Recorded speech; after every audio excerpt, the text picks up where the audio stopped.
Today I watched the Caspian Report's review of the book Inglorious Empire by Shashi Tharoor, an Indian politician, in which he tries to debunk the ascendant pro-empire attitudes in Brexit Britain. Apparently, he lists the big three benefits of British Empire being cricket, tea and the English language, and touche, because even I can do without at least two of those. The rest of the book expounds on the drain theory, which is to say that Britain's industrialisation came at the expense of India's deindustrialisation, with the result that India went from accounting for a 23% share of the world GDP to only 3% share over the 200 years of British rule. To which I say, yeah, that's the game. That's why you have political organisation, to manage the exploitation of resources at home and as far abroad as possible, and to make other people a captive market for your people's manufactured goods while preventing other people's industrialisation as much as you can. In fact, that's really the only way to make the operation of state pay for itself, and ultimately the only conceivable reason to send an army anywhere, ever. As the Caspian Report noted, the primary purpose of the book was to respond to the fact that apparently 59% of the UK believed that the Empire was something to be proud of, and a third of Brits would prefer that the Empire still exist, which sounds shameful, and it is because imperial nostalgia is for the weak and defeated. But at the same time, I can't say it's surprising, and I think you can't lose your head about that stuff too much, because I think the cost of trying to make every last bricklayer take a correct view of history might outweigh the benefits. In 10 years of living in Asia, I haven't met a country without a delusional and self-serving view of its past, and it turns out that every last cab driver has a surprisingly vivid memory of their nation's peak geopolitical extent, and I'll be damned if a portrait of Genghis Khan is not hung from the wall of every last Gera in Mongolia. I think the real question of concern is how prominent this self-serving revision is within the ranks of the intelligentsia. My experience is that hoping people will regret their country was big once, or that they will forsake trying to make it big again, is a pretty hard ask.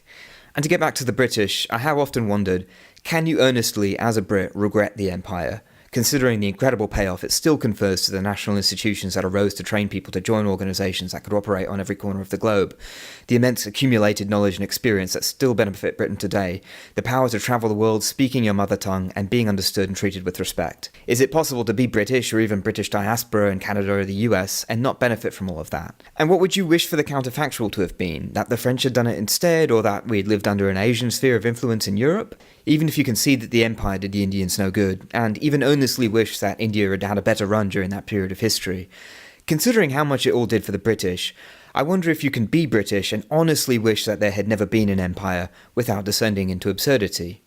On the other hand, I think it's equally important not to try and justify the empire in terms of greater moral good, because it's disingenuous. We're guaranteed to find the answers we're looking for, and we're forced to rely on Orientalist narratives that perpetuate racial discrimination and cause actual harm. So I agree with the Caspian Report and Shashi Tharoor that the current trend of prominent opinion leaders such as Neil Ferguson and Andrew Roberts taking revisionist pro-empire views is disturbing, not because there's any real threat of Britain reconquering anything, but because the fact that powerful people feel that they have the license to be disingenuous is an indicator of societal decay.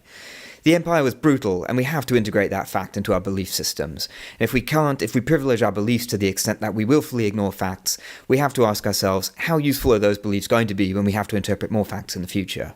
So I can fully understand the liberal impulse to debunk imperial nostalgia, but I think it's also important to be careful about strategy. East Asian countries spend a lot of time exposing each other's atrocities while effectively censoring their own, with the result that each country sees every other country's narrative as a threat to their own national legitimacy. But the thing is, it's fairly clear that the object of history is to pillage the neighbours whenever you get the chance. The nations of the world who are bad at playing that game are no longer with us. And my guess is, if you want to make people less delusional about their history, you would have to start by conceding that point. Because until you do, we're not really having a discussion about the fact of history, we're just asserting a self-serving moral hierarchy, and there's really no reason for anyone to listen to anyone else. Nonetheless, it is important to acknowledge the brutal reality of empire, and I think if the British Empire had been more self-aware and less self-delusional, it could have been less punitive and racist, and more inclusive and longer lasting. And while there's nothing inherently moral about British order, there's also nothing inherently moral about anyone else's order either. Power vacuums get filled, and often violently, so I do tend to think that there is some kind of a moral imperative for empires to sustain themselves. So to that end, I think if you can accept empire for the exploitive racket that it always is, rather than constructing it either as a great gift of ideas and connectivity or culture, or a brutally oppressive regime, then I think you've got a better shot at keeping the exploitation within tolerable bounds and sustaining the whole operation for generations to come. And to the extent that that would mean fewer people dying and fewer regime change wars, then that would be a good thing. Well, that was useless, but I've got some other things to say. Subscribe and find out what they are.